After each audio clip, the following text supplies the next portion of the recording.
Hey, it's Tiki Barber. A little over a year ago, I decided to start electrifying my life by getting a fully electric car. It feels good to help the environment. It feels even better to save money. Our friends at Empower Solar provide solutions to help you save too, while also giving you energy independence. Whether it's solar panels and batteries for your home or EV charging for your car, Empower Solar gives you control over your energy. That's why they're offering an exclusive $1,000 discount to our listeners. Visit empowered-solar.com/WFAN to claim yours.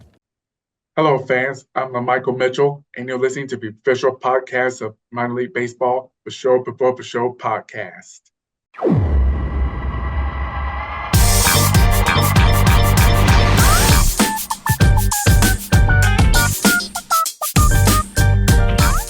Hey, welcome to the latest episode of the Show Before the Show podcast, the official podcast of Minor League Baseball. As we get rolling, every once in a while, we'll record our opening segment after we record an interview. I shouldn't say every once in a while. It's like fairly often. But we just recorded an interview, which you are going to hear here in a little bit. But now I'm like so juiced for this episode because the interview was so fun. It set us off on a very good note for this week's episode of the Show Before the Show. And we should have known that it was going to be a big time episode because all three of us are wearing collared shirts, which I don't think has ever happened in the history of this show. We're making waves today, fellas. My name is Tyler Mon. Benjamin Hill and Sam Dykstra are collared and in New York City. Two things that are true. Hello, dudes. What's going on? Hey, Tyler. Yeah, when we all get arrested for the crimes we've been committing, collared is going to be a great tabloid headline. And I won't get into those crimes until we were caught. You're the one wearing a white collar. I just want to point that out. Yeah, well, I'm going to the minimum security. Yeah. True. I have a blue collar on. It's going to be rough for me. Sam's in like a plaid. I don't know where Sam's going. You can't put me in a box, Tyler. That's what Sam's going to like a black site somewhere. He's going to be flown under cover of night to some weird place. Well, among our strangest introductions, welcome in to the Show podcast. We have so much fun stuff to get into today. We're going to be making not one, but two trips to AAA International League franchises on this week's episode of the Show Before the Show. First up, we're going to head to Charlotte and talk with Tommy Viola and LaMichael Mitchell, a Charlotte Knights superfan. We'll catch up with them coming up here in a little bit. And then we'll talk with the St. Paul Saints about their Bobbleelection in 2024, which the change to the presidential election field did not just affect the actual presidential election, but also and more importantly, and all of that, but also bobblehead voting, because if you got to order bobbleheads, you do them with the people that you anticipate are going to be the candidates months ago, and then sometimes you have like a bobblehead election and one of the candidates is no longer running. So kind of a funny situation for St. Paul. But let's get rolling on this week's episode of the Show Before the Show. We're going to talk about the Minor League Baseball Awards in 2024. Benjamin Hill talking some MiLB Awards earlier today, recording an awards segment for the MiLB Awards show, which will be coming up on MLB Network on September 30th. And one of the categories that we are set to dive into today is the top minor league baseball alternate identity, best alternate identity here in 2024. We have 7 nominees. Ben, take it away. Give us the lowdown on the very difficult choice. Do we do ranked choice voting for this? How does this work? it should be ranked choice. That is a more democratic outcome.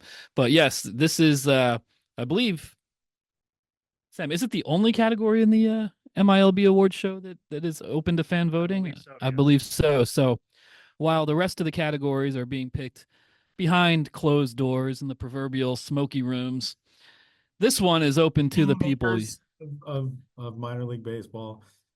Sam and Ben sit there and they curry favor as they hand out the awards, but this one goes to the people. That's right. You know, we throw a bone to the plebeians, the hoi polloi, the commoners, the commoners. Hoi polloi.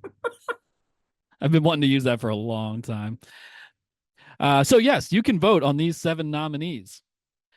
The Wichita Chili Buns. You might remember us talking about this on this show way back right before the start of the season. The Wichita Wind Surge dropped this right before the start of the season, and then they wore this over 2 games in April.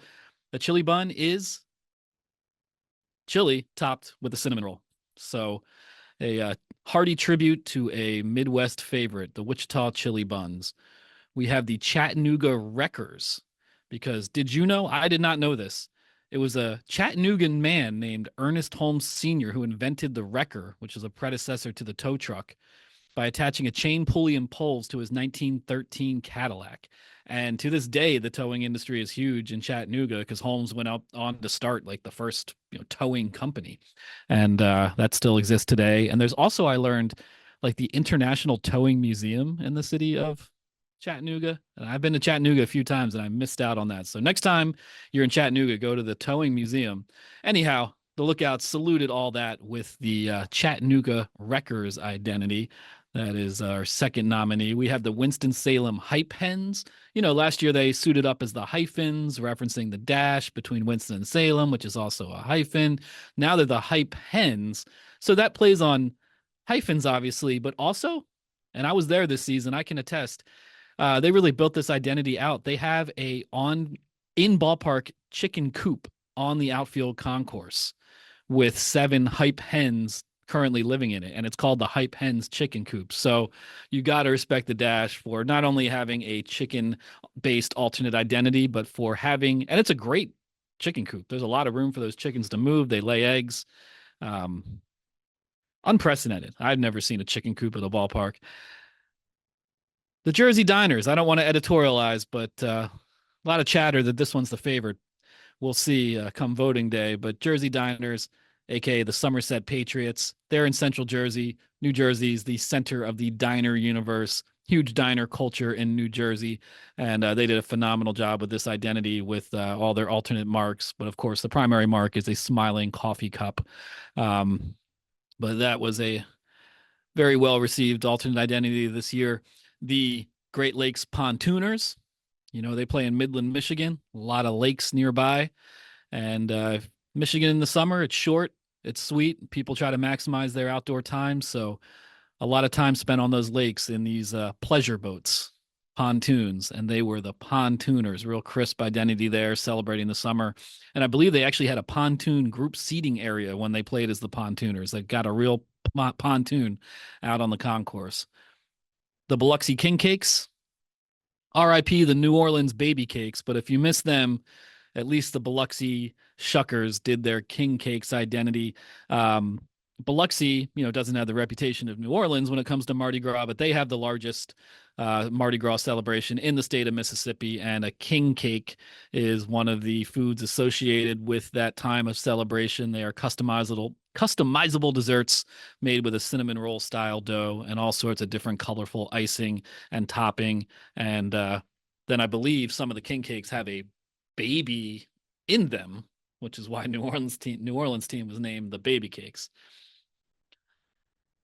And finally, Spokane King Carl, one of the most specific alternate identities, also one of the most well done. Carl Maxey was a collegiate boxing standout in the Spokane area who went on to become a prominent trial lawyer and civil rights leader. So the Spokane Indians developed a whole identity around Carl Maxey, devoted to his life and legacy. The primary logo is a boxing glove with a crown on it to celebrate his accomplishments in the boxing ring, but more importantly, his accomplishments in society at large through his long and impactful career. So those are the 7 identities, all of them very good. There could have been many more included, but we had to cap it at 7 for these awards. Vote now, make your voice heard, and tune in to the MiLB Award Show on MLB Network on Monday, September 30th at 9 p.m. Eastern Time, the only time zone that matters. That was the most Eastern time zone thing I've ever heard. Yeah. I'm glad that you're following through with it. September 30th. Yes, that is coming up on MLB Network. We already know Sam's voting for the Jersey Diner. How many votes have you cast for the Jersey Diner, Sam? Just the one, because I want to keep this straight to democracy. One person, one vote. Not like an old timey Chicago election from the On the record, no. Yeah. Vote early and vote often in the 1910 Chicago mayoral primary or something. Well, all of that stuff, you can find the details at MiLB.com. MLB.com/MILB. You can vote for the best alternate identity in minor league baseball. And then, of course, coming up on the 30th is the 2024 MILB Awards show. All right, you guys, it is minor league postseason time, as insane as that is. We did talk a little bit about the minor league playoffs last week, but as Sam noted, as soon as we were going to talk about anything specific, it was all going to be changed by the time that we released the episode. But now we're starting to crown champions. The Lake County Captains getting a Midwest League title for the first time since 2010. Travis Bazzana, the first overall pick in the Major League First-Year Player Draft this year, helping to lead Lake County to that title. Sam, give us an update on what's going on around the playoffs. Yeah, I mean, we've crowned champions in the high A and single A levels. All 6 leagues are now complete. So there's no more single A or high A baseball remaining. We have 6 champions. Tyler, as you mentioned, Lake County winning the Midwest League is a good place to start because of #1 overall pick, Travis Bazzana. Ran kind of hot and cold for the Captains throughout his time there. It's understandable, a long college season, but rode it out at high A the entire way, helped them defeat the Wisconsin Timber Rattlers 2-1 in a best-of-3 series. In the South Atlantic League, the Bowling Green Hot Rods defeated the Hudson Valley Renegades 2-1 in a best-of-3. And that's notable because the Hot Rods, that is their 4th championship in the last 6 years. We consistently talk about how the Tampa Bay Rays develop really good prospects. They always have a deep system. And sometimes we talk about how winning doesn't matter. That's not true of the Rays. Year in and year out, they are using that depth to its best potential and building winners at the lower level. So by the time they reach St. Petersburg, they know what winning feels like. And, you know, we'll talk about this in a little bit as well, but AA Montgomery is still in the Southern League playoffs. So this is going level by level. The Rays are typically competitive. The Bowling Green Hot Rods may be the star of that system once again with a South Atlantic League title. The Northwest League was wrapped up. Spokane defeated Vancouver 3-1 in a best-of-5. There were no semifinals, division series, any of that. It was just Spokane versus Vancouver in a best-of-5. Over in single A, the Modesto Nuts defeated the Lake Elsinore Storm. That's a Mariners affiliate, defeating a Padres affiliate 2-1 in the best-of-3. Modesto Ride, by the way, for Modesto. This time, like 2-3 months ago, we thought like, it's the last season for the Nuts. Now they're back in Modesto in 2025. They're winning playoff series. It's been a nice turnaround, a good glow up, as the kids say, over the last few months for the Juggernauts. Juggernauts. Oh man, I keep writing Juggernaut because they were a real juggernaut in the first half, and I never wrote Juggernauts. That's because I don't have Ben's wit, apparently. But the Modesto Nuts not only winning on top of all that news that you're talking about, Tyler, but this is a repeat title for the Modesto Nuts. So when they are playing back in Modesto in 2025, they will be going for a three-peat in the Mariners system. Obviously, many of those guys on this year's team will have moved on by that point. You look at who are already moved on from their first half division crown. Lazaro Montez moved up to high A. Colt Emerson moved up to high A. Aiden Smith had been traded to the Tampa Bay Rays. I mean, this team did not have as much talent in the second half as it did in the first half, and you saw that reflected in the records. But because of the postseason situation, if you win the first half, you already punch your ticket. They got their ticket and they made the most of it, winning 4 of 5 games between the division series and the championship series. In the Carolina League, the Fredericksburg Nationals defeated the Kannapolis Cannonballers 2-1 in a best-of-3. Travis Sikora, who is a breakout prospect in the Nat system, now a top 100 prospect through 5 scoreless innings. I think he struck out 9 in 5 scoreless. One of the best pitching performances in minor league baseball all season long for Travis Sikora. Was a prominent 2023 pick for the Nats. Really good fastball, really good splitter. Slider could be an above average pitch too. Was racking up strikeouts all year. Probably could have been promoted to high A Wilmington at some point, but for him to pitch in a clincher in game 3 and pitch as well as he did was huge for the Fred Nats and getting their first title, I believe, since 2010. It's their first crown since relocation. And I believe the first, yeah, since they moved from becoming the Potomac Nationals to the Fredericksburg Nationals, is their first title as the Fred Nats. So that's pretty big for that organization, especially since so much of our attention has been paid to James Wood and Dylan Cruz and Brady House. These guys either in the major leagues or knocking on the door. the Nats are trying to build a big foundation, not just with those guys up top. So getting Travis Sakura, a ring is huge. Getting somebody like Elijah Green, who was a huge pick for them a few years ago and has struck out a lot and hasn't worked out the way they would have hoped, but can provide help with his speed and his defense. And if he hits a ball, it goes a long way. So getting those guys a ring is a big part of the Washington rebuild. The Palm Beach Cardinals had the best winning percentage of any full season team during the regular season. They win the Florida State League title over the Lakeland Flying Tigers 2-1. That team was highlighted by JJ Weatherholt, who was the 7th overall pick by the Cardinals this year out of West Virginia, was mentioned as a potential #1 overall pick, right alongside Travis Bazzana, but actually ended up dropping to the Cardinals at 7. They kept him in the Florida State League ever since. I think part of that is just having him close by the facility, allowing everybody to watch him, let him get comfortable in Jupiter in that West Palm Beach area, and then, dominate like he did. I mean, that's huge for him to end the year as strongly as he did. Hits the ball hard, was dealing with hamstring injuries in the spring. Those didn't seem to pop up on the pro side. Now he gets a ring to end his first full season. That's pretty cool for him to carry in. So those are the 6 champions that we have crowned so far in the minor league postseason. The AA postseason is ongoing right now. Same caveats that we talked about last week. All of these series could very well end tonight on Thursday, and be changed by the time you guys hear this, but just to run through them real quick. In the Eastern League, Somerset leads a best-of-3 series against Hartford 1-0. Erie is leading Akron 1-0. Erie won the Eastern League title last year. We actually had them on afterwards to talk about that and how big of a series win that was for the Seawolves. They are 1 win away from getting back to the Eastern League Championship Series against Akron. In the Southern League, it's Birmingham versus Tennessee. Tennessee has a 1-0 lead in that one. Montgomery, who we talked about before, a lot of top 100 prospects, Xavier Isaac, Braden Taylor, Carson Williams on that roster, along with guys like Trey Morgan, who are standouts, and Chandler Simpson, who was the minor league stolen base leader and average leader this year.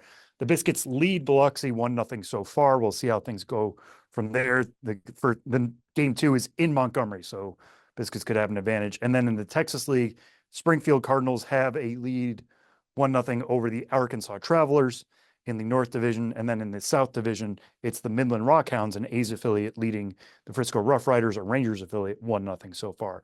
So those championship series will be decided either tonight or tomorrow, one way or another. They're all best-of-3s. If you're hearing this over the weekend, check out MiLB.com/events/playoffs for everything up to date. And then we're going to obviously keep an eye out in the International League and the Pacific Coast League. Both of those are already decided. We already know who's won the first half and the second half there. Sugarland and Reno on the PCL side, and Omaha and Columbus on the IL side. So that sets up a AAA national championship game on September 28th in Las Vegas. But that's what we'll be talking about next week, of who's going to take those crowns from the IL and PCL. And speaking of that game, y'all are stuck with me. I'll be on the call for that AAA championship game on MLB Network. Jim Callis of MLB Pipeline also going to be part of that broadcast. Super excited. I'm really excited to see Las Vegas ballpark. I've only been to Las Vegas once as like a grown-up, but I didn't like do anything. I was there for like a different work thing. It was like 10 years ago. So I'm very excited to like go see Las Vegas ballpark and then go people watch and probably melt to a sidewalk somewhere in Las Vegas because it's 130 degrees 100% of the year in Las Vegas. Was the other time you went when you went on vacation with your father, Chevy Chase, or was that just one of the yeah okay. And there was a camera crew that followed you guys around and gave my dad this ticket because he won, and then he slumped over in his seat. I won. Man, anybody who hasn't seen Vegas Vacation is very confused right now. I used to look a lot like Ethan Embry. Okay, you guys, well, that's what's going on in the minor league baseball playoff landscape, and it is time for our interviews on this week's episode. And Ben, we got a fun one coming up first. Yeah, you'll hear all about it. So there's not much for me to say except to say that this is a great interview. Charlotte Knights superfan LaMichael Mitchell, honored with his own night at the ballpark.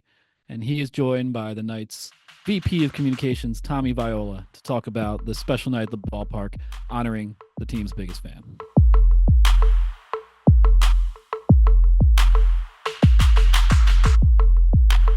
When you're worried about underarm sweat and odor, it can be distracting. Like this, or this, or even this. It's time to silence those distractions with a spray of powerful Dove Men Plus Care Antiperspirant, featuring our 72-hour protection and soothing 1/4 moisturizing cream. Because when you forget about your underarms, you can focus on being unforgettable. Dove Men. Forgettable underarms, unforgettable you. Get more in a new Mazda from Ramsey Mazda. More selection and more savings. Lease a new 2024 Mazda CX-50 2.5 S Select, just $199 a month. Or buy with 0% APR financing for 36 months at Ramsey Mazda. Route 17 North in Ramsey. Choose wisely. Choose Ramsey Mazda. Call 833-853-2970 for lease details. Excludes tax, title, and registration. Zero security deposit. VIN RN 220827. MSRP 32520. APR 2778 per $1,000 financed. Last week, on September 12th, the Charlotte Knights hosted LaMichael Mitchell night at the ballpark. Who is LaMichael Mitchell, and why did the Knights do this? Well, we've got two people, the two best people, to find out more about it.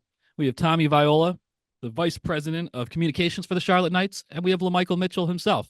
Guys, thanks so much for being here. Thanks for having us. Thanks for having us on.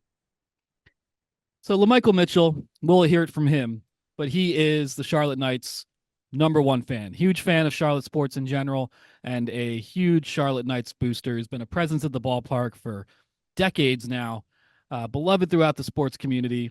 And you guys had LaMichael Mitchell night. So before we get into the specifics of the night, LaMichael, if you could just tell us a little bit about your background and when you started going to Knights games and how your relationship with the team developed.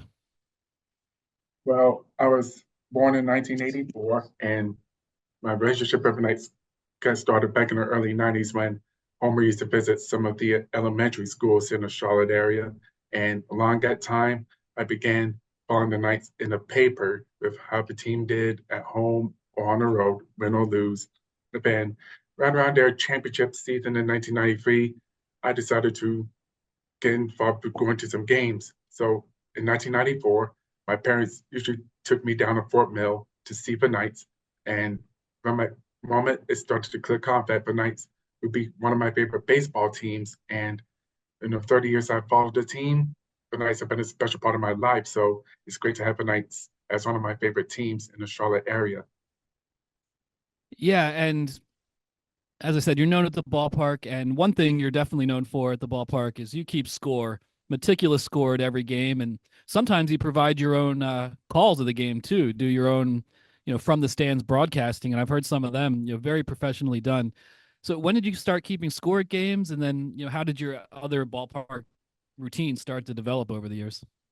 Well, I first started keeping score when I was 12 years old back in 1996, and I was learning from the different positions on the field and how each player scored. And in the years that followed, I started to build upon it to the point I started to start making my own scorebooks and get involved by scoring the game using a different color-coded method. And whenever I miss a play, I usually have the MiLB app to go back and see what the play was and put it in my scorebook, since I totally don't want to miss a thing whenever I'm at the concessions and stuff. But it's pretty cool to keep score whenever I'm at a game, and it is a lost art. And I'm glad to be one of those few fans to keep score of Knights games whenever I come out to the ballpark. I feel like we're going to have to clip that part and use it as part of a MiLB app commercial at some point. Talking about the usefulness of the app. I love hearing about that. But talking about you being there for 30 years now, I mean, just how has the experience of going to a minor league baseball game changed in those 3 decades, and specifically with the Knights and their newish stadium at this point?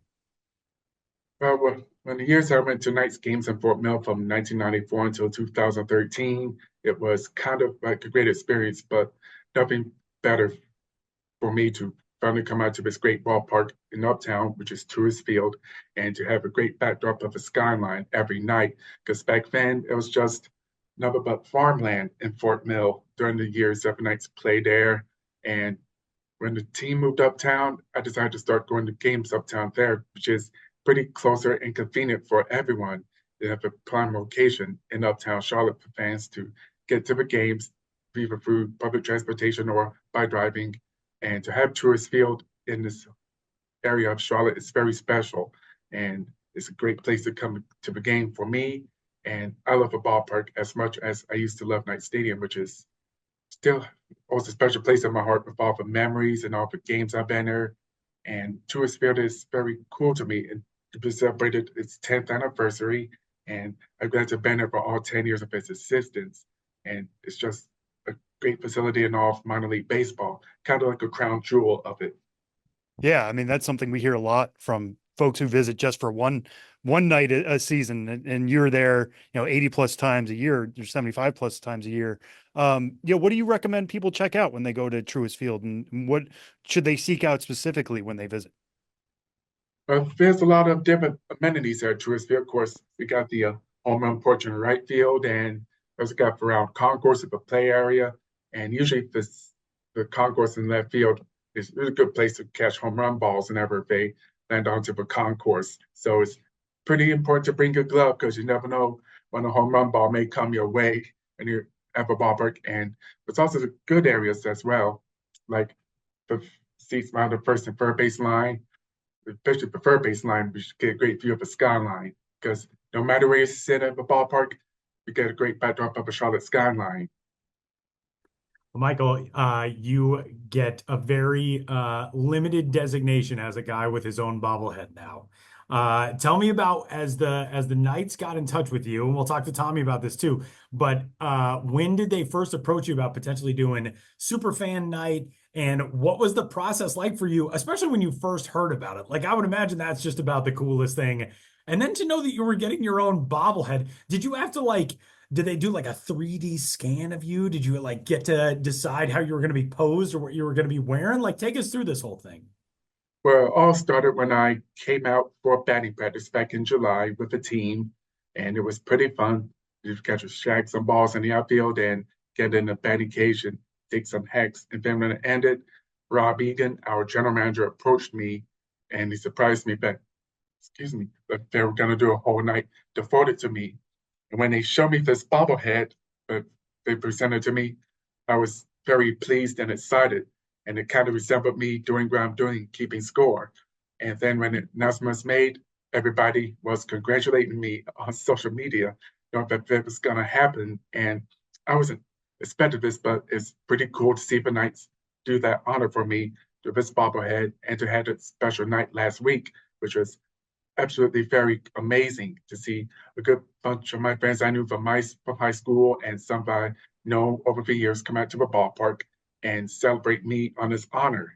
Oh man, that's so cool that you got to share it too, being a Charlotte area guy, that you got to have people around, who mean so much to you. I have to ask you, you're depicted keeping score in the bobblehead, as you noted, and you mentioned to us a little bit ago, you keep color-coded score, which I do also. So now I have to know your color coding scheme. I have to know how you do it and what each color signifies in your scorebook. So whenever I keep score, I usually use a multicolored pen to keep track of the games. For example, for red pen, I use it for strikeouts, the left-handed hitters, any errors. For blue is for technically home runs, and for switch hitters, the green is for walks, and for black is for hits and outs. It's something that I picked up from the team's broadcaster, Matt Swerad, several years ago. He uses the method to keep score, and I adopted that method, and it's been helping me out pretty well to know which players are on the field and how each play is recorded. If for strikeouts, looking or swinging is red, and with bumps that we're doing, they usually put the different types of score. It could be with a pitch timer system, as you the K upside down or upside up with a pitch timer violation, which is what that's fascinating. Yeah, I wouldn't have even thought about that with the pitch timer too. You have to come up with a totally different method of designating a strikeout with the pitch timer. Yeah, it's pretty interesting. But I decided to add that to my list as well. That is awesome. All right, Tommy, I have to ask you, How did this all come about? I mean, minor league baseball teams are so lucky to have fans like LaMichael who are in love with the team. And not only that, but, in LaMichael's case, and with so many fans, that love goes back for decades. When did this idea start germinating in the front office? Tell us about the process from when you all first came up with it to, being able to present a bobblehead and be like, hey, by the way, we're going to be giving these out to people on a night in your honor. Take us through the process of it. Yeah, I mean, first and foremost, LaMichael is family to us here in Charlotte, and certainly at Truist Field, and he's a staple of the ballpark experience. So, our promo team, our director of promotions, Chris Dillon, and a lot of the promo staff and community relations staff, and just our entire core, just kind of, when they come up with an idea, something as good as this one, we knew it was going to be. We knew it was going to be special, and finding the right way to do it. And LaMichael mentioned it a little while ago, but came up with this idea in the off season, the entire promo team, and then went through the whole process of getting the bobblehead. The box is amazing too. Our graphic designer did an amazing job with that. But that whole process was outstanding. But nothing could top the way LaMichael was surprised. Chris Dillon, our director of promotions, invited LaMichael out to the ballpark for batting practice with the team. Our manager at the time, Justin Jerschley, really helped put all that together. But the entire team was out there on the field. LaMichael was in the cage. He was hitting balls into the outfield. I mean, he was just amazing. And then, as he said, our GM, Rob Egan, came down to the field, and we shared the news with LaMichael that he was getting a bobblehead. And we had one bobblehead at that time, just the model to show him. And, oh, man, he was so excited that smile on his face when he found out. And then just a few, weeks later, we gave out 1,000 of them, which was really special. And, that whole night was really, in my almost 20 years in baseball, was one of the most special nights I've ever been a part of. And that's what I wanted to get into next. I mean, you talked about breaking the news and showing LaMichael the bobblehead, but what about the night itself? The bobbleheads are obviously something you get at the gate. What were other things going on during the game, that tied into this theme of honoring LaMichael Mitchell? I mean, I'd like to hear from you, Tommy, and then obviously LaMichael, your thoughts on how the night went as well. Well, I'll start by saying it was a busy week for LaMichael. He had a full media schedule, TV, radio, a bunch of interviews. Everybody was so excited to tell the story. And once we got to the night was couldn't have gone any better. It was beautiful weather. It was a 7:04 first pitch. Gates opened at 6 o'clock. There were people lined up outside the ballpark waiting for his bobblehead. When the gates opened, they grabbed his bobblehead and they ran to the concourse because LaMichael was on the concourse signing bobbleheads. And I got to say, it was one of the longest lines we've had. People were lined up to meet him, take pictures. And LaMichael had his autograph down. He was really good with it, and he was signing a lot of them and taking a lot of pictures. So that was special. The whole night was special. There was an inning where LaMichael did a dance with Homer on the dugout. That was really cool because LaMichael loves to dance too, right? Yeah. And he also did PA announcing. So he was up in the press box for some PA announcements. He was in the booth. Ben, as you mentioned, loves doing play-by-play. He got to do a little play-by-play, the broadcast, which was amazing. And, just a special night. And as he said, there was a bunch of his friends and family and people that knew him from the ballpark here. So the night couldn't have gone any better. Yes, and to reiterate what Tommy said, it could have been better because, like I said, I love doing play-by-play, and it was great to do play-by-play on the radio for an inning. And the PA announcement was very cool to do announce the night batters when they come up to the plate. And of course, getting to start for fireworks at the end of the night with several members of my family was very special to cap off this great experience. So, all in all, my night was very exciting and epic. Yeah, it certainly sounds like it. And I just want to go back to one part that Tommy was talking about there, and ask you about LaMichael in terms of your autograph. I mean, that's something that so many of us growing up practiced our autograph just in case we ever made it to the show. And many of us don't, but still many more of us don't get a chance to autograph our own bobblehead. Were you practicing that ahead of time? Like, did you have any like flair to your autograph? How'd that work out for you? Well, I was practicing it for the last few months ahead of a night, trying to see what my signature was. And when the moment came, I was right on it, signing, leaving my initials on my name, on my bobblehead and the boxes.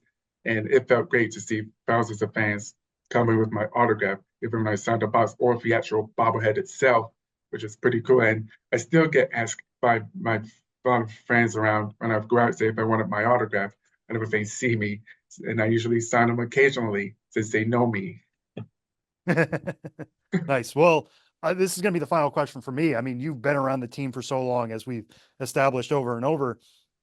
Now you got your own bobblehead, but if you were to pitch a bobblehead to the Knights for the 2025 season, either somebody from the current team, somebody you really liked watching over these last 30 years, who do you want to see on the bobblehead schedule next year? I think for one player that I would just see on the bobblehead schedule next year would to be Colson Montgomery, because he's one of my favorite Knights players. He's having a pretty good season, and it would totally be great to see the Knights have a Colson Montgomery bobblehead at some point for a game next season. Well, Michael, you've talked about doing PA and how you love to do, play-by-play. So, pretty experienced, with your announcing voice. And I don't want to put you on the spot, but I was wondering if maybe you could say, I'm LaMichael Mitchell and you're listening. Yeah, we'll use this as we can use this as an ad on the show. Yeah, right. I'm LaMichael Mitchell, and you're listening to the Show Before the Show podcast, the official podcast of minor league baseball, or something to that effect. Could we kind of hear how you enunciate when you're doing the play-by-play or doing PA announcing? Okay. Hello, fans. I'm LaMichael Mitchell, and you're listening to the official podcast of minor league baseball, the Show Before the Show podcast. Yeah, Michael's taking my job. He's taking my job. We're using it. I like it. If someone has their own bobblehead, they can definitely endorse this show. We appreciate that. Well, LaMichael, Tommy. I have one more for LaMichael before we go. All right, close it out, Tyler. That I understand that you were also knighted, LaMichael, by Homer the mascot during the events on Thursday. First off, the Knights won on Thursday, which is the coolest thing that they could have given you. But you were also knighted. I feel bad that we have not been calling you Sir LaMichael this entire time. What was the knighting process like? Did this happen with a bat? Were you down on a knee? What's the whole process when Homer knights you at a game? Well, when I saw it several times, because when he pushed the Knights, I had to get down on one knee. He would tap me on one shoulder and on the other. And when I rose up, I became Sir LaMichael, which was a great experience to get knighted by Homer, and I loved it too. Sir LaMichael. I was saluting. I don't know. Do you salute a sir? I don't know I think we have to bow, right? I think we're bowing to Sir LaMichael Mitchell. Well, we'll work on our proper knight salutes for next time. But Tommy, LaMichael, thanks so much for joining us on the Show Before the Show podcast and telling us all about this truly spectacular night at the ballpark. Thank you. Thank you guys so much. As I said earlier, I mean, the night couldn't have gone better. It was just amazing. And LaMichael is a big part of the Charlotte Knights experience and being here at the ballpark each and every day. So we're just happy that it was a great night. And thank you guys for reaching out and getting a chance for us to tell the story.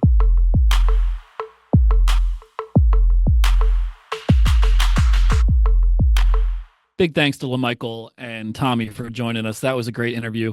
Now we will stay in AAA, stay in the International League, stay in the United States, but go pretty far away from Charlotte, North Carolina, all the way to St. Paul, Minnesota, where the team's VP and general manager, Derek Sharrer, talks about a Bobblection like no other.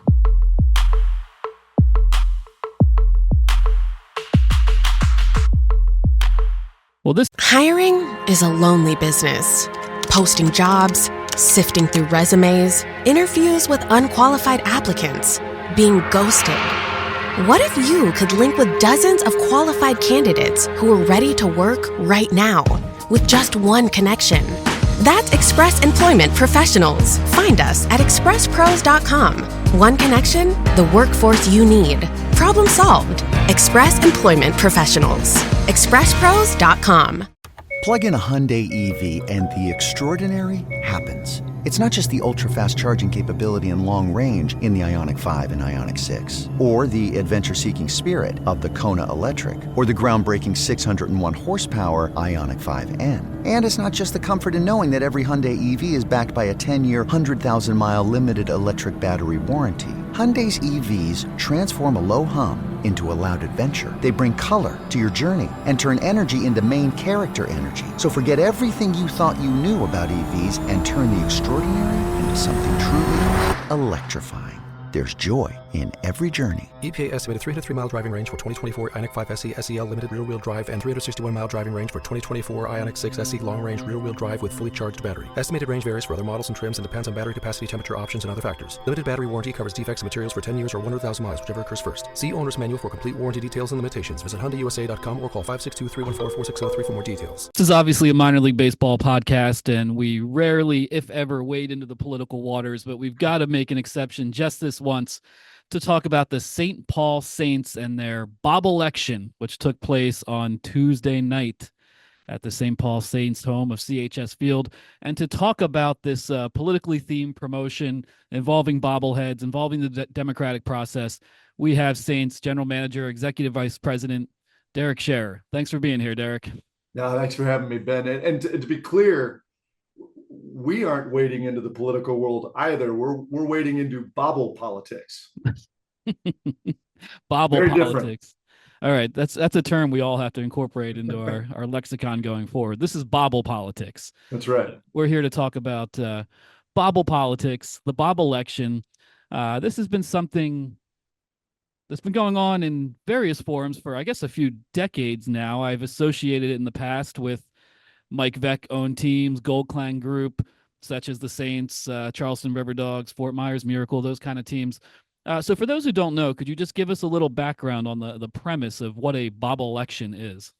Sure. It dates back to 2004. What was the first of the Bobblelections, and in essence, it's an opportunity for fans attending the game to make their choice for president in that particular election based on which bobblehead they choose. So as fans enter the gates of the ballpark, on one side you have, let's say, 1,000 bobbleheads of the Republican candidate. On the other side, you have 1,000 bobbleheads of the Democratic candidate. And the first to disappear, in essence, is the winner of the Bobblection. And there have been different variations of interesting visual layers to the promotion. That there have been different years where there have been voting booths that you go in and choose which one you're going to take and then come out, or other years, there have been donkeys and elephants present, or elephants are tough to come by. So sometimes it's maybe a donkey wearing an elephant nose, but yeah, always fun. The goal is to have fun with something that obviously can be taken very seriously. And we like to think that people can sort of close out the rest of the world when they walk through our gates. And this is an opportunity to have fun with something that outside of our gates maybe isn't always as much fun. Yeah, and this year's version had a unprecedented twist, at least unprecedented in Bobblection history. The team, you guys put out a video in which you purported to be unaware of this, but that the Democratic Party switched their nominee, and bobbleheads, they need a lot of lead time. So you guys had to really scramble with this particular Bobblection. So if you go into how you dealt with this very unique scenario. Yeah, I think the best way to phrase it is the show must go on. And, this was an interesting year heading into the election year anyway. It's making a determination whether it was a promotion that we were going to continue to do. And ultimately we decided that we would. It's a scenario that we always have to choose in advance of being 100% confident who the candidates are going to be. But by the typically it's a 3 to 4 to sometimes 5 month lead time to make sure you can have the actual bobbleheads in time. So never 2004, 2008, 12, 16, never have the candidates been 100% clear that early in the process, and never have we been through the convention, the Republican National Convention, the Democratic National, never have those taken place by the time, but with us being able to wait for those to happen before ordering the bobblehead. So it's always been somewhat of a risk, but typically we felt pretty good about the decision, and felt pretty good about who the candidates were going to be.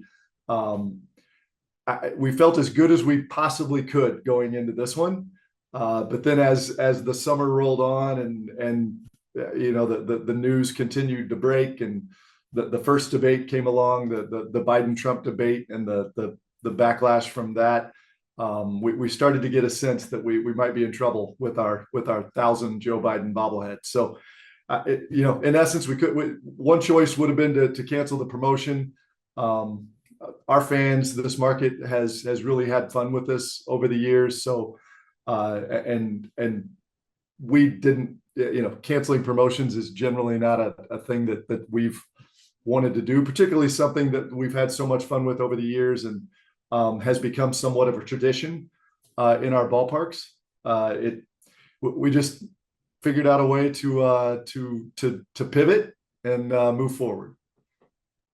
Yeah, and speaking of pivoting, I mean, in that video, it shows you guys literally just putting masking tape for Biden's name and writing Harris over it. You guys shared a picture last night of the Biden bobblehead with like a mini card that says "I support Harris Walls," and it's like rubber banded around his neck as if he's holding like a campaign sign. I mean, how did you guys overcome this? I mean, because I'm sure people were understanding, but it's still, you guys still had to alter it a little bit. Yeah, just had to have fun with it. Had to figure out a way to have some fun with it. How to, we've got some really talented, creative people in the office here, and the creative team developed an idea, wrote a script, and we went with it. But ultimately, it came down to getting word out to the ticket buyers what they can expect, potential ticket buyers as well, but making sure that they knew what to expect when they got here.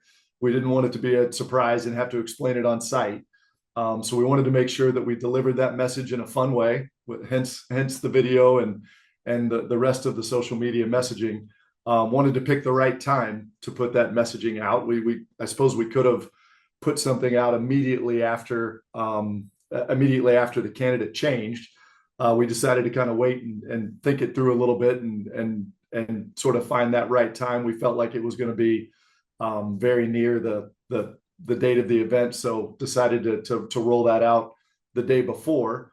And there's always, it's a little tricky too, because there is always news, and sometimes it's interesting, sometimes it's not, sometimes it's sometimes it could be I'm trying to think of the right word here, controversial or maybe just overly newsworthy. So we wanted to be careful about when we were releasing something fun around the election, because not all coverage, not all news about the election is fun by any means. So we wanted to make sure that we were careful about when we put that information out. So, but ultimately it came down to when we opened the gates and people are walking through the gates, our folks standing there handing out the bobbleheads. We're letting people know, welcome to Bobblection 2024. On your right, you can grab a Donald Trump bobblehead. On your left, you can grab a Harris Waltz bobblehead that looks an awful lot like Joe Biden, because we had to order our bobbleheads in April. So, a little bit of carnival barker activity there at the front gate, but people had a lot of fun with it. Yeah, I mean, that brings up my next question in terms of what was the fan reaction? I mean, I'm sure many people are understanding of this, but like on one hand, Joe Biden isn't the candidate. On the other hand, this is such a unique bobblection. I could almost see that becoming a collector's item, right? Like the Joe Biden bobblehead that wasn't. Exactly. How did people react to seeing it? Yeah, we joke that it's either the least valuable Joe Biden bobblehead or maybe the most. We don't really know, but I guess time will tell. So no, everybody had fun with it. everybody had fun with it. And again, elections over the last several years they're a little bit more tense than they were in 2004 and 2008. So it was great to see people having fun with just the idea of an election, and everybody had their jokes as they came up, based on who they were going to choose, or maybe they weren't going to vote at all. They were afraid to vote in public. We had a couple of those. We had folks that wanted to take the candidate that they didn't like so they could do bad things to the bobblehead. We made sure we explained to them that that's their choice, but they're still casting a bobble vote. So yeah, it was. I think at the end of the day, though, the thing that was really fun about opening those gates and seeing people's faces and interacting with them is everybody was having a good time. There were smiles and laughs, and it was just it's nice to see, because that's not necessarily what is portrayed outside of the ballpark gate. So it was a lot of fun. Yeah, for sure. And this is a different election in your area specifically, because this is the first time in a while that somebody from Minnesota is on the ticket. Yeah. Obviously, Tim Walz can't be represented on a bobblehead, even if you were ordering that in April. He's not on the top of the ticket. But what is just his standing in the race? I mean, you guys even talked about it in the video. Like, he's scheduled to throw out a first pitch as the governor. Not going to do that. He's doing something else on the road right now. But what has that done just for the interest in the race in general in your area? Oh yeah, no question. I mean, it's I think it's probably like any state,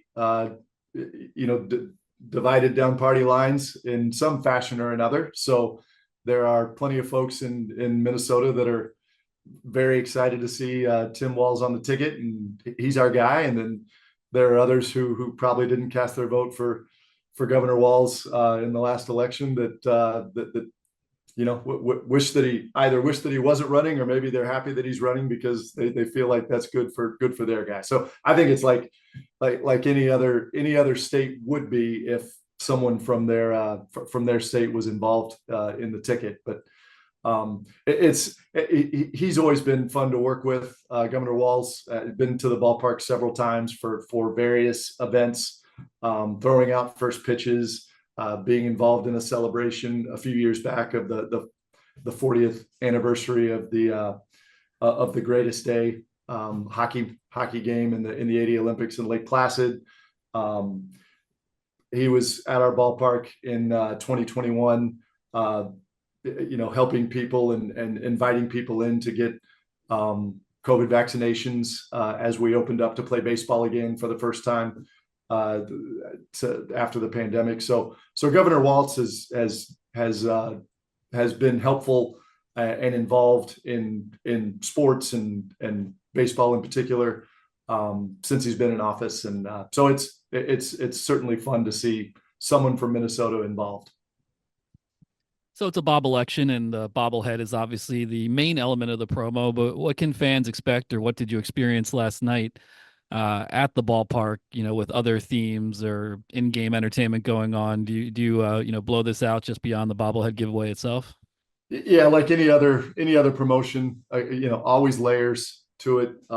Having fun, like we typically we would over the years, including this year, with a couple of different groups from various organizations on either side of the aisle. We'll always reach out equitably to offer group ticket opportunities for different campaign groups and party representation. So we always see blue shirts and red shirts, and everybody having a good time with posters and signs and things along those lines. I joked earlier, but it's the truth. We as you all know, we have our mascot ball pig that gets named every year, and working with the same farmer that we work with to bring in the ball pig every year, we get a couple of animals to represent the party. Again, an elephant's tough to find and have access to. So we have not had an elephant. We have had two donkeys, one of which was wearing an elephant nose. So we did have that at the front gate. We'll have some folks that are dressed up like Secret Service members. So yeah, just anything election based, try to create as many of the visuals as we possibly can. Well, I guess to close things out, I would be remiss in my journalistic duties to not ask, what were the results of the 2024 St. Paul Saints Bobblection? Yeah, I don't. So I won't have the exact percentage, but I think we were right around 52% to 48% in favor of the Trump bobblehead. We were clear, though, that when we announced the results, we were clear that the Trump bobblehead was victorious over a Joe Biden bobblehead wearing a Harris Waltz sign. We want to make sure that everybody understands what this Bobblection was and what it wasn't. So I don't really have a sense of how much impact, not having the Kamala Harris bobblehead would have had in the election, but I have to believe some. Maybe that would have closed the gap. Who knows? The results last night were somewhere in the range of 52% to 48% in favor of the Trump bobblehead over the Joe Biden bobblehead wearing a Harris Waltz sign around their neck. Well, it was a strange Bobblection, but either way, democracy in action. Yeah. Democracy in action at a minor league ballpark. You love to see it. And if you haven't registered to vote yet, go vote, because I'm sure that a minor league baseball podcast is where you go to get motivated to vote. And until then, we won't have any more political discussion on this show, but big thanks to Derek Sharrer with the St. Paul Saints for filling us in on this unique promotion. Yeah, thanks for having me, guys. I appreciate it.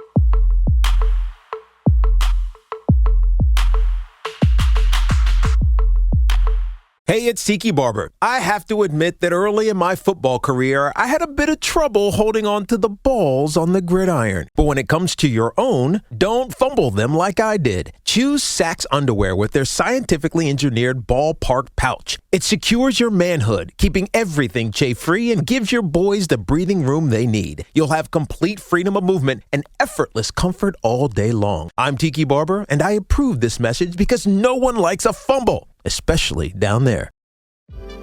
eBay Motors is here for the ride.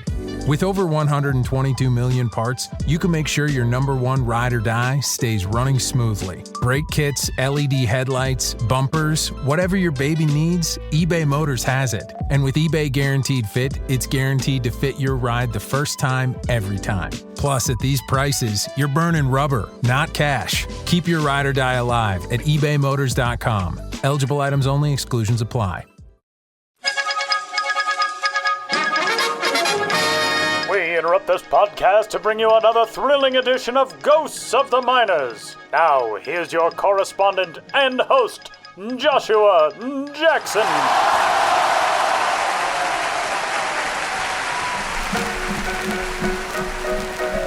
Welcome back to Ghosts of the Miners, in which all of you out there in Radio Land must identify the legitimate historical ball club or player hiding amidst the fraudulent pair. One once provoked cheers from the bleachers and box seats alike. The others were never noticed from anywhere. In the last segment, I asked you which of the following minor league baseball players did at one time exist. A. Baxter Sparks. B. Charlie Twinkles. C. Orson Blazes. You're all aglow if you picked A. Baxter Sparks, who pitched and played the outfield for 9 minor league seasons in the early days of the 20th century. The initial sparks of this impressive career flew in 1904, when Sparks was absolutely on fire in the Class D Delta League. On the mound that season for the Yazoo City Zoos, Baxter Sparks was a beast. He not only led the league with 25 victories, sometimes picking up 2 in one day with a pair of starts across a doubleheader, but posted 21 of those wins in a row. During that undefeated run, Sparks doused the first-place Clarksdale club with a no-hitter. He sparked joy in locals that whole year. At season's end, the Yazoo Herald recounted, "He is not only a fine twirler of balls, but he is also a young man of integrity and high character. Mr. Sparks will go back to his home at Oxford, and after a few weeks of preparation, enter the University of Virginia at Charlottesville." When spring rolled around in 1905, Sparks was again focused on baseball, although his light twinkled in several different places in leagues across the summer. The Atlanta Journal-Constitution reported in May that the Southern Association team in that town had landed Sparks, but he was still pitching an independent ball elsewhere in Mississippi well into the summer. In August, he was still jumping around between the Grenada, Mississippi club and the Greenwood team, and he also played for teams in Laurel and Aberdeen, Mississippi that year.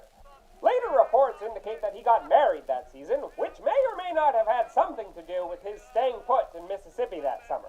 Sparks caught on in more regular roles in the years to come, finally joining Atlanta for the 1906 season and pitching for Augusta, Richmond, and Danville in 1907, 08, and 09, respectively. It wasn't until 1910 and 1911 that Sparks pitched for the same team in Baxter-back season, the Vicksburg Hillbillies, and he went right Baxter them again in 12, too. He pitched a final season for the Meridian Metropolitans in 1913. Although he was routinely described as tiny in the press throughout his days and was sometimes referred to as the Mississippi Midget, Sparks was a pretty big deal on the mound. With that Augusta club in 07, he threw a 15-inning shutout, allowing just 5 hits the whole time. And he might not have been as small as his reputation suggested either. One paper once reported, "He weighs well over 140 pounds and is of the chunky mold." Whatever his physique, Sparks was bright enough to make it as a manager in the days after his playing career, helming teams in the Mississippi State League and the Cotton States League well into the 1920s. In 1924, though, the Cotton States League introduced a rule stating that no club could have more than one player with any more than 10 games experience at a higher level than Class D, and the Vicksburg Post ran a story headlined, "New Class D rule is not approved by Baxter Sparks." In June, he resigned from the job. And that's how Baxter Sparks burnt out. Now, on to the question for next time. Which of these teams knew how to kick up its feet in the minors of yesteryear? A, the Vernon Vacationeers. B, the Traverse City Resorters. C, the Caldwell Sitbackers. Want to know the answer? Take it easy. Or tune in to the next Ghost of the Minors. But for now, you'll have to excuse me. My producer Ben Hill is walking his goldfish, and I've got to find a bowl and a hole.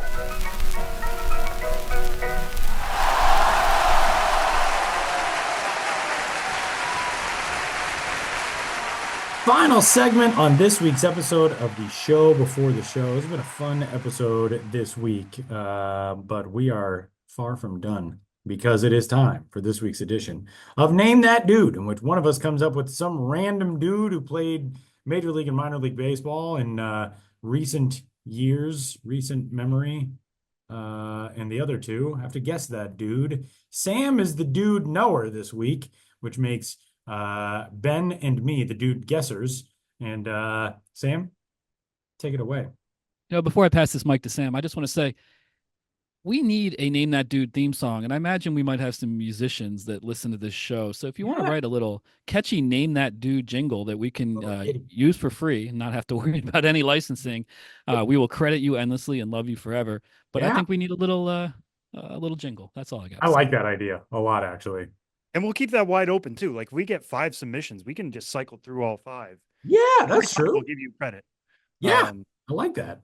We'll plug, tour dates upcoming. Check, bloodmonkey.com for upcoming. I don't know. That sounds like a band name, right? This week's episode of Name That Dude brought to you by Blood Monkey. I bet if I Googled Blood Monkey band right now, I bet there is one. Anyway, Sam, take it away. I'll give you the Blood Monkey discography. Blood Monkey band. I hope it doesn't come up with like surgical photos. There's a band apparently called Monkey Blood. Oh no, there is. There's an artist on Apple Music called Blood Monkey. All right, good. I'm set. Anyway, all right. Go for it. Now I have to contact the folks at Blood Monkey and be like, you're not going to yell at me, are you? Sam, please take it away. This has all been a backdoor promotion for Tyler's new band called Blood Monkey. Oh, is there one that exists? Let me just check. Oh, yes, they are. Happens. Oh, would you look at that on the harmonica? It's Tyler Bond. I wish. And I wish. Anyway. Anywho. All right. So in this week's edition of Name That Dude, this is a player who was drafted twice. First in 1988 in the 12th round out of Dwight D. Eisenhower High School in Yakima, Washington, a former minor league town. Did not sign with the Phillies that year. Then was drafted by the Boston Red Sox in the first round, 43rd overall. So it's pretty expanded beyond what we normally deem the first round of the 1991 draft out of Washington State. So somebody who stayed local. Tyler, you're already. Oh yeah, you would. I forget. You spent some time at Washington State. I did. Do you already know who this is? I think I do. Is it All John? right, we're gonna. What? Is it? You didn't. I don't want to. You said, all right, we're gonna, and so I don't want to. I'm gonna. Let's at least get through the minor league Yeah, portion of this guy's yeah. career, and then Yeah. Okay. I didn't think that through when I chose this guy. I'm going to be honest. But I thought he would be easy for other reasons. So 1991, drafted, signed, plays 64 games after the draft. 56 of those are at Winter Haven in the Florida State League, the Winter Haven Red Sox, of course. And then 8 of them are with the Lynchburg Red Sox in the Carolina League. 1992, spends it entirely in New Britain in the Eastern League, back when New Britain was a Red Sox affiliate, again called the New Britain Red Sox. We didn't really have very creative names back then. It was a different time. The New Britain Red Sox in 1992 only hit 1 home run that year in 103 games, finished with a 626 OPS. 1993, back with New Britain, batted .278 with a 393 OBP, 432 slugging percentage, hit 7 homers in 68 games, 824 OPS, and then moved on to the Pawtucket Red Sox for 18 games in his age 23 season. 94, split time between New Britain and Pawtucket once again. 95 with Pawtucket, 85 games, and made his major league debut with the Red Sox in 95. Was with the Red Sox for 95, 96, 97, 98, 99, 2000, 2001, and then moved on to his second organization, the Oakland Athletics, and I think that might be the giveaway. Played for the A's for 4 seasons and then finished up his career with 3 seasons for the Reds. His final year in Major League Baseball was 2008. There was some rehab time in there. He spent time with the Red Sox affiliate in Sarasota for 1 game in 1999, but pretty much after 1999, he was only in the major leagues. So those are the clues so far. Ben, I want to see if you have a guess before Tyler probably blows this open. My first guess was wrong. I will say my first guess was John Olerud, not John. No. Once you found out this guy played in the minors, you knew it wasn't John Olerud. Yeah. And yeah. Ben, please. Yeah. I think I know, but yeah. Yeah, I thought I'd have something, and I don't really. You said A's, and I just wanted to say Jack Cust, but it wasn't Jack Cust. He didn't play all those years with the Red Sox. No, he didn't. I just wanted to say his name. Jack Cust was a great, just like, remember when he just burst onto the scene and hit like in his debut season? Let's see what Jack Cust's rookie numbers were. He was just one of those like, who was this dude who's just crushing balls all over the place? Jack Cust in his first big breakout season with the A's hit 26 home runs and drove in 82 runs in 124 games. You're just like, what? Where did this guy come from? He was fun, Jack Cust. It was definitely not Jack Cust. See, it's a good name to say. But I feel like I should have it. Red Sox to A's, that many years of the Red Sox, but I don't. Yeah. I'm weak. When you said he's with the A's, and I think that's the giveaway, I think that's when I zeroed in on it. Is it Scott Hatteberg? Scott Hatteberg is correct. Yeah. I probably shouldn't have said, I almost thought about saying like, and then he played a few more years after that, and I don't want to say the teams because, I mean, it's a part of film lore at this point. Right. It's part of book lore, film lore. Yeah. Because what does Scott Hatteberg do? He gets on base. But it's funny to look at his baseball reference page and like knowing what we know now about OBP and stuff. That final year before he went from the Red Sox to the A's, his OBP was 332. Oh. Now I know he was dealing with like elbow trouble and all that, and he was just a few years removed from having a 410 OBP for the Sox in 99. Only that was over 100 plate appearances. But like, it's not like he was Yeah, that's true. He wasn't reaching Euclid or something like that. Yeah, that's true. That's To use another Moneyball name.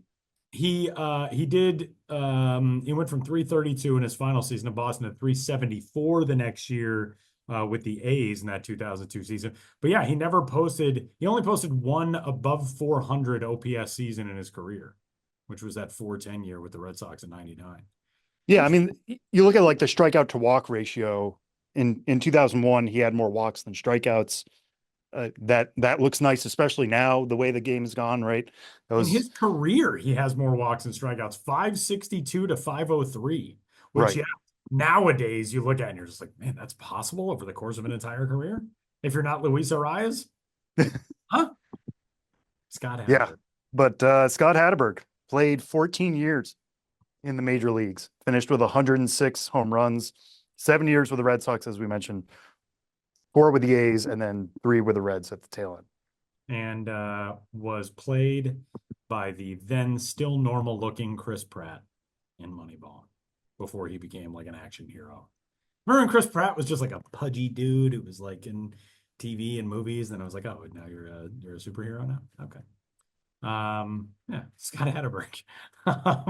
Well, that is it for this week's episode of Name That Dude. If you are in Blood Monkey or any other band and you would like to contribute a potential theme song for Name That Dude, podcast@milb.com is the place to send it. Even if you're just somebody who wants to sing a little Name That Dude ditty into your phone and email it to us, we're not above using that on this episode of the show, before the show, or any other. So please get in touch, podcast@milb.com. And that'll do it for this week's episode of the show before the show. Send us any other thoughts, questions, comments, concerns, anything else you got. Podcast@milb.com. For Benjamin Hill, for Sam Dykstra, for Josh Jackson with Ghost of the Miners, and all the rest, my name is Tyler Moore, and we'll catch you next week.